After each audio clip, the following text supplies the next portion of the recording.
தமிழ் சினிமாவின் எவர்கிரீன் நாயகிகளில் ஒருவரான த்ரிஷா கிருஷ்ணன் சமீபத்தில் திருப்பதிக்கு சென்று சாமி தரிசனம் செய்துள்ளார். அந்த தருணங்களை தனது சமூக வலைதளத்தில் பகிர்ந்துள்ள நிலையில் ரசிகர்கள் பல்வேறு கருத்துக்களை பதிவு செய்து வருகின்றனர். அவ்வப்போது தனது அழகான புகைப்படங்களால் ரசிகர்களை கவர்ந்து வரும் த்ரிஷா இந்த முறை ஆன்மீகமான தருணத்தை பகிர்ந்துள்ளார். உலக புகழ்பெற்ற திருமாலா வெங்கடேஸ்வரா டெம்பிளுக்கு சென்று தரிசனம் செய்த புகைப்படம் தற்போது வைரலாகி வருகிறது. திருப்பதிக்கு செல்லும் வழியிலேயே தனது காரில் அமர்ந்தபடி கொரியன் லவ் சிம்பலை காட்டி எடுத்த புகைப்படமும் ரசிகர்களின் கவனத்தை ஈர்த்துள்ளது.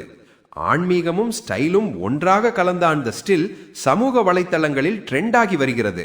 மேலும் மிகவும் ஸ்லிம்மாகவும் இளமையாகவும் காட்சியளிக்கும் த்ரிஷாவை பார்த்த ரசிகர்கள், உங்களுக்கு வயதே ஆகாதா, கில்லி தனலட்சுமி மாதிரி அப்படியே இருக்கீங்களே என்று ஆச்சரியமாக கருத்து தெரிவித்து வருகின்றனர். சிலர் பாராட்ட, சிலர் சின்ன சின்ன அட்வைஸ்களும் வழங்கியுள்ளனர். தேர்தல் முடியும் வரை சோசியல் மீடியா பக்கம் வராதீங்க என்று ஒருவரின் கருத்தும் கவனத்தை பெற்றுள்ளது.